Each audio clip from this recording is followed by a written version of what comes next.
విశ్వాసంతో నీవు నడవాలి. ఆమె చెప్పడం గట్టిగా. అబ్రహమా నీవు లేచి నేను చూపించే దేశం బయలుదేరమంటే విశ్వాసంతో బయలుదేరి వెళ్ళిపోయాడు. అంతే.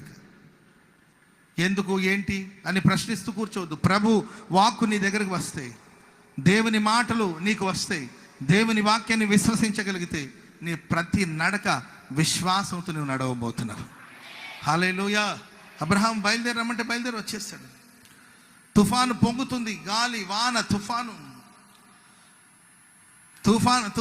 ఆగిపోయిన తర్వాత, గాలి అణిగిన తర్వాత, పేతురు నువ్వు రమ్మని ప్రభు పిలువలా. గాలి వాన తుఫాను, యేసు ప్రభు నీళ్ల మీద నడుచుకుంటూ వస్తున్నాడు.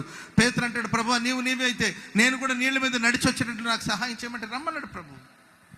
సమస్యలు ఉండనివ్వండి, పోరాటాలు ఉండనివ్వండి, వ్యతిరేకతలు ఉండనివ్వండి, దూషించే వాళ్ళు ఉండనివ్వండి, దారి దిక్కు గమ్యం తెలియని పరిస్థితి ఒకవేళ ఉండనివ్వండి, ఏమి అధైర్యపడవలసిన అవసరం లేదండి. విశ్వాసంతో అడుగులు ముందుకు వేయండి. గాలి అదే అణిగిపోతుంది, సముద్రం నిమ్మళమైపోతుంది, యేసు నీవు చేరగలుగుతావు. ఆమెన్ చెప్పండి, అందరూ గట్టిగా చెప్పండి, గట్టిగా హల్లెలూయా.